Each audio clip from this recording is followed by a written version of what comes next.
Welcome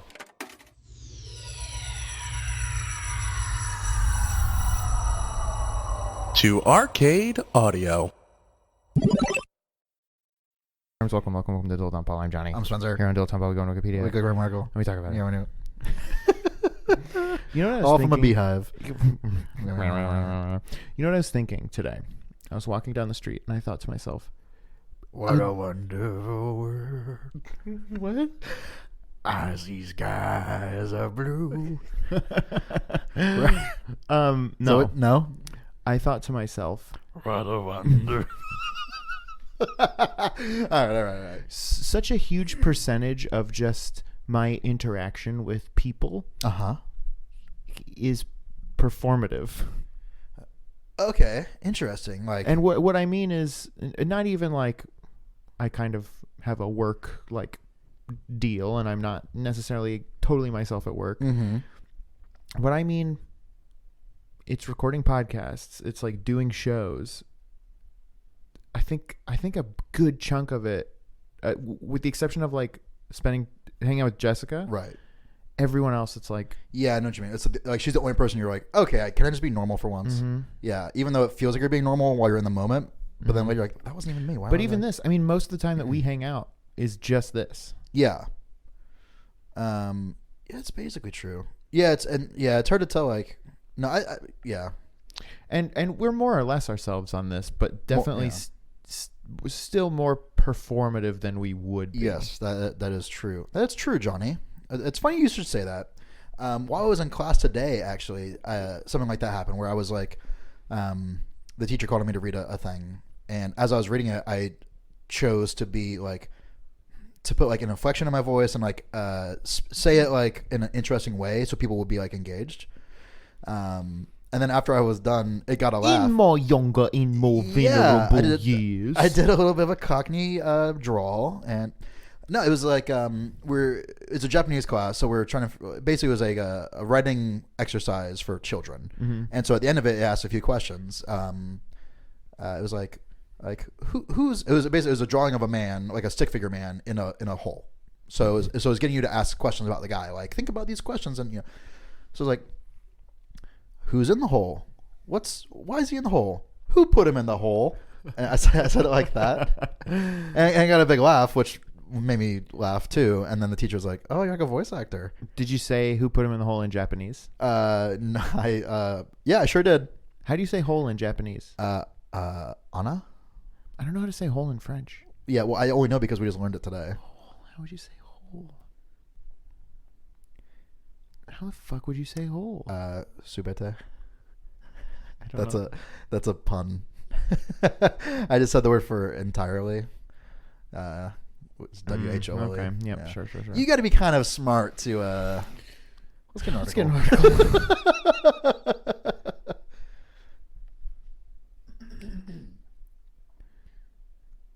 I feel like we've gotten this. Boy, who knows? I mean, with how many episodes we've been recording and not releasing. I know. 1973 CECAFA Cup. I do remember you having trouble with a soccer thing like this. I believe we had the CONCACAF Cup last time, though. Well, yeah. Is that not what this is? CECAFA. CAFCAFA. The 1973 CECAFA Cup was the inaugural edition of the CECAFA Cup and was held in Uganda. The CECAFA Cup is considered Africa's oldest football tournament and involves teams. This maybe sounds we did get familiar. Involves teams from Central and Southern Africa. The matches in the 1973 tournament were played from 22 September 1973 until 29 September 1973. The tournament was originally the Gossage Cup, Okay. or Gosage Cup, contested by the four nations of Kenya, Uganda, Tanzania, and Zanzibar, running from 1929 until 1965. In 1967, this became the East and Central African Senior Cup Challenge, often shortened simply to the Challenge Cup, which was competed for 5 years until 71, before the CECAFA Cup was introduced in 73. Uganda won the cup, beating Tanzania 2-1 in the final. The tournament lacked a third place playoff, so runners up in the group stages, Kenya and Zambia shared third place. Oh, That's nice. after Uganda and Zambia drew in the group stages with the same number of points. Okay, this is just stuff that doesn't make sense to me. You know what I was watching today? Soccer? No, God forbid. I was watching. I feel like I saw a 5-minute version of this a number of years ago, and thought to myself, "Wow, they should. I would love to just watch tons of this." Wait, can I guess? Yes. Is it that ping pong thing? No. Okay. What is that? The Japanese thing? Yeah. Yeah. I don't know why I thought you were going to say that. No. This is at least I haven't got to investigate further, but at least one half-hour video has been made of an actual like dialect coach critiquing performances from movies. Yeah. And in this particular one, it wasn't dialects he was critiquing, but I don't remember the word for it, but maybe like ideologues was maybe the word for it. Basically, someone's specific way of talking. For example, Will Smith doing Muhammad Ali in Ali. Whoa. Yeah. How'd he do? Very good. That rules. Yeah. And there's a couple that were like hit or miss, and like one that was clearly like him having a little bit of fun. It was who's that cowboy? John Wayne. John Wayne starred as Genghis Khan in a movie once, and he sounds exactly like John Wayne. So this dude was like, "What are you doing?" But yeah, like Will Smith crushed. I think the very first one was Jamie Foxx as Ray Charles, and he was just like, "Man, he is crushing it." Like look at like because when Ray Charles talks, I'm sure you've seen like he smiles a lot, right? Yeah. So that causes his like mouth to be in a certain way all the time. So that's so interesting. yeah, just like little things like that, like the physicality of a person will actually influence how they speak. Yeah. Have I ever told you about this video that some friends showed me of these like it's like a professor or something who studies Shakespeare, and he recites some Shakespeare, but like, you know, when you see Shakespeare now, it's usually done in a very proper like British accent. Yeah, sure. Like a new time, yeah, like current day. But they're like, that's not what people fucking sounded like. Sure. And they'll read like a passage, or they'll like recite a passage like how you hear it now, and then they recite it like the way it would have been spoken. It is crazy because it all like makes sense. Oh, that's awesome.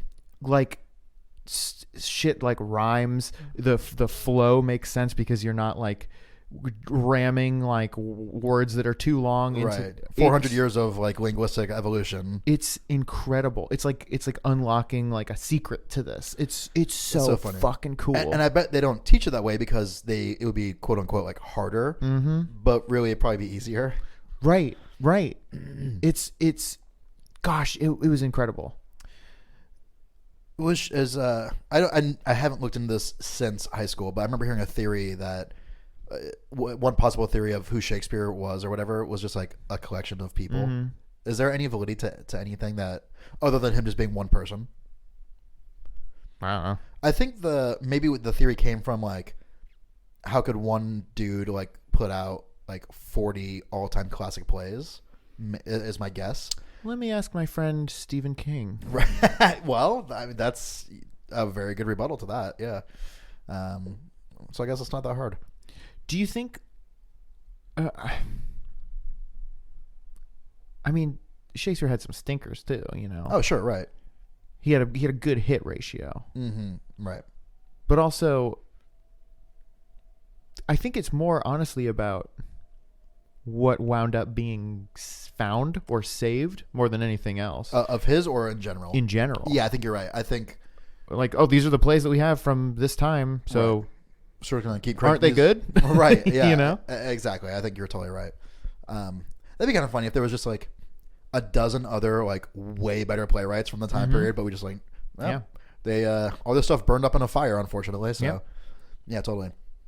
And how much is it a factor of like, well, someone in like 1750 decided Shakespeare was a guy that they're going to teach in school, and then that just became the dude they taught. Yep. Totally.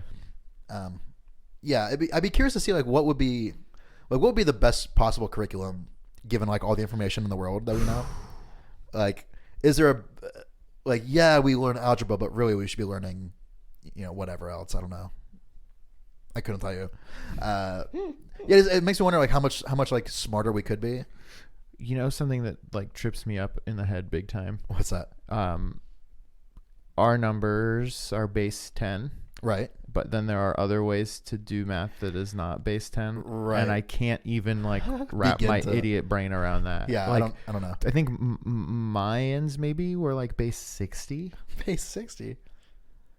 I mean that like doesn't even. Well, I have the same problem with like music when I'm trying to understand what like, you know, like this is a bad example, but like 3/8 time. Sure. You know, but like anything that's not like a divisible by 4 number on the bottom, basically, I'm like, I don't know what's happening anymore. Or maybe, no, the bottom is the, it doesn't matter. The point is time signatures fuck me up. Well, the bottom is the note that gets a single beat. So it would always be divisible by 4? Yeah, probably. Are there third notes? Or would just be, yeah. But those aren't, I don't know what those are. Well, that's just like fitting 3 like eighth notes into a half note space, basically, or 3 quarter notes. No, 3. It's like 3 quarter notes into a half note. Okay. Yeah. Probably. Probably, yeah. Who knows? We don't know anything about music over here. There's one. If it's like 7/8 time, the way you like think in your head, it's like there's like a thing that you say, like a sentence that helps you keep time. Or something. It's like going to the very good store, or so. It's something like that. Going to the very good store. Okay, so it's just a B-52 song. You sing yourself over and over again. They did lots of 7/8. Yeah. Honestly, though, maybe. Yeah. Oh fuck. Yeah, music theory is really interesting to me. I don't know anything about it, and I don't want to try to learn about it. It's too far. We're way too late. Yeah, like I thought about taking like a class in college. I was like, no, just no. Ship sailed. Ship is well sailed. But just like the way that like certain sounds or tones, like even music's different places. That was what I was going to lead into. Like I wonder if like if we heard a tone that made us think of like a good person or something, right? Like, oh, that sounds like an angelic. Like maybe like somewhere else they'd be like, oh, that's the sound of a bad person. That'd be crazy. Or is it universal? Like, or is there any sound that's like kind of a universal like feel to it? Like if you heard like a sad emo song here, would you know it was a sad emo song if you didn't speak English? Yeah, exactly. And you're just if you're like in the Russian Siberian steppes, or you know. Well, I think like there are some, but it's not music. Like a baby crying, that's like instinctual. Yeah. Okay, sure. Or like a dog laughing.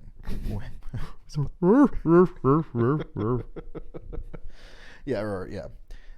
I saw a thing today on your something that's shown on your Twitter. It was a Garfield board game. Mm-hmm. Yeah, that was Jamie. Yeah, that's right. And it confused me because the front of it said something like, basically it was trying to act like the phrase "putting one over on Garfield" was as classic as lasagna and naps and hating Mondays. It was very strange, and I felt like. Did I miss? I mean, I've read a lot of Garfield, and I don't recall John ever putting one over on Garfield. To me, it seemed like they just needed a game mechanic. We'll figure out what to call this mechanic at some other point. We'll just put this in as a placeholder. Like, what is that? I don't even fully grasp the meaning of it. Like, well, because it was like, one of them was like, give Garfield lasagna. Sure. Move 2 spaces. Right. Another one was like, I think it was like trick Garfield into taking a nap.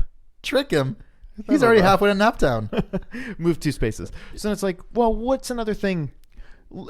So both of those are putting one over on him. It's like the same thing already. It's just a less specific version of what you're already doing. I don't know, man. The artwork for it was also, to me, indicative of like early Garfield. So it was like. Also, it seemed like Garfield was your opponent. Yeah, on the game board, he has his claws out. Yeah. Like, when does he ever do that? It's so crazy. It's like they didn't know. They just licensed the character's look and didn't really do the research. Fight Garfield. Fight Garfield. You play the dog, Dodie. Dodie? The dog, Dodie? Did you do your research? Yeah, you and your good friend Normal team up against Dodie to fight Juan. To fight Garfield and Juan Carbuncle. Juan Carbuncle's in the house, and he's got his dentist girlfriend. Juan Carbuncle. What was John's girlfriend's real occupation? Wasn't she a doctor? Was she? Yeah. I have no idea. Well, this game was perfect for you. Juan Carbuncle is very funny. Juan Carbuncle is so funny. Are those all the characters in the Garfield verse? Garfield verse? Yeah. Well, then there's also, with Garfield and Friends, the cartoon, there were like all the farm Sheldon animals. Nurgle. I don't remember Sheldon. Me too. I don't remember Sheldon's like brother. Egbert? Damn, did I just get that? Is it Egbert? Dilbert. It's Dilbert, Dogbert, and Catbert. That's right. And the boss. The pointy-haired boss. Does he have a name? I think that's just his name. I think it's the boss, yeah. Man, I used to read Garfield and Dilbert, and I don't know if I ever thought they were funny, but I consumed them. I did as well, which is so weird because we were kids, so Right. Mondays didn't really matter. No. And office culture certainly did not matter. Not at all. I don't know why that resonated with us. Yeah, I checked out like 3 or 4 Dilbert books from the library. Like, I loved Dilbert. what the fuck? I mean, I also did read like Far Side and Calvin and Hobbes too, and Dick Tracy. So I don't know what that means. Far Side makes maybe a little more sense. Calvin and Hobbes makes a lot more sense. Calvin and Hobbes was my entry point into comics. Far Side is weird, but it's not. There is nothing specific to an age group or an occupation. It's just kind of like, this is weird. It's a weirdo thing. Yeah, right. It's something for everybody. Oh man, I don't know. Were there what? I was just thinking of my favorite Far Side. Well, I know what your favorite Far Side is. I mean, I've said it like 100 times on this show. You want to say it again? Yeah. Okay, go for it. So good. I mean, you're not. It is good. It's everybody, but it's 2 guys sitting on a bench in hell, and one of them leans over to the other one. And he just whispers, "I hate this place."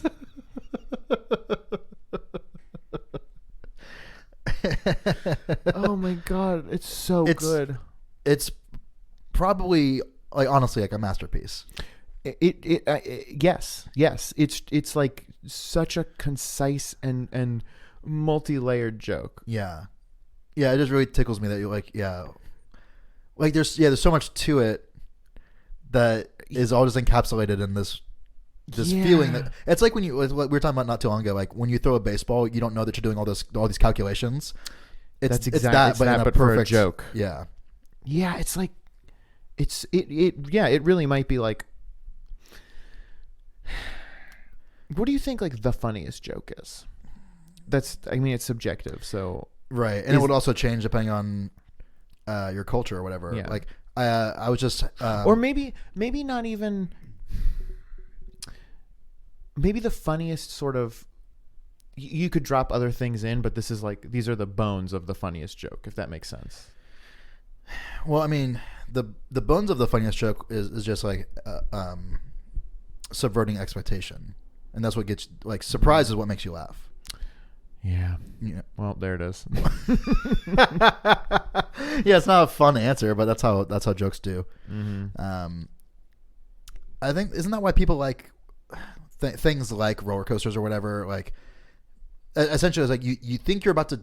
This isn't what's actually. This is like deep down in your brain. Like you think you're about to die, and then the relief of not dying causes euphoria. It's something like that. That totally makes sense. Yeah.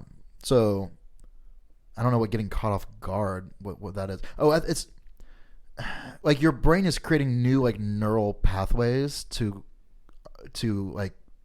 This sounds true. Yeah, to like get the joke. Like, whoa. Yeah, because it couldn't get it before, and it had to create new brain shit to laugh. You know. Yeah, you need that new brain shit. You gotta get that new brain shit. Smell you later. Fuck, I forgot about Pizzones. Thank you for playing Arcade Audio. Play more at arcadeaudio.net.